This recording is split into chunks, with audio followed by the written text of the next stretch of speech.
ازيكم؟ انا هبة ودي قناتي. النهاردة هنعمل اسهل واسرع والذ سندوتشات فراخ هتعجبك قوي.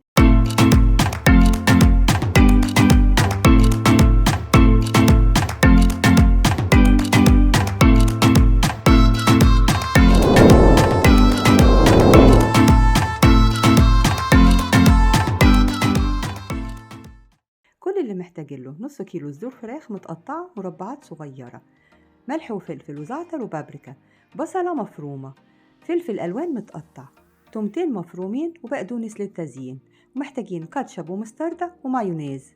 ده العيش اللي هنستعمله، والكمية دي عملت 8 سندوتشات.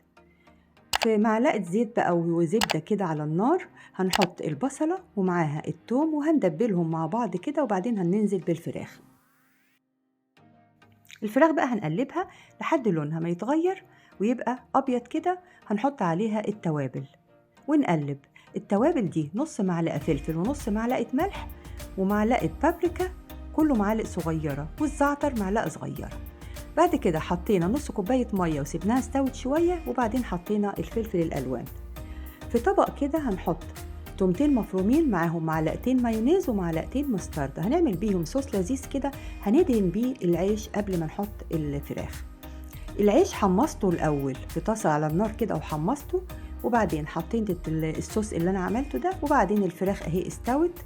حطيتها بقى في الساندوتش كده، وهنقفل بقى الساندوتش والوش بتاعه من فوق هدهنه بالفرشة كده بحبة كاتشب بالشكل ده. هنحط بقى الجبن بتاعتنا. أنا حطيت جبنة موتزاريلا وندخلها الشواية 5 دقايق بالظبط، بس الجبنة تسيح وتاخد لون خفيف، لأن طبعا كل حاجة مستوية لوحدها. دخلناها بقى أهو، طلعت شكلها لذيذ وجميل ولونها حلو. وبقولك إن الكمية النص كيلو فراخ دي عملت 8 سندوتشات من دي، يعني كمية كويسة قوي. انتي بقى حسب عدد أفراد أسرتك ممكن تحددي الفراخ اللي محتاجاها قد إيه. وحبة بقدونس للتزيين كده، وقدمت معاها مايو وحبة مستردة، وبألف هنا. ولو عجبتك اعملي لايك وشير واشتراك في القناة بتاعتي، وباي.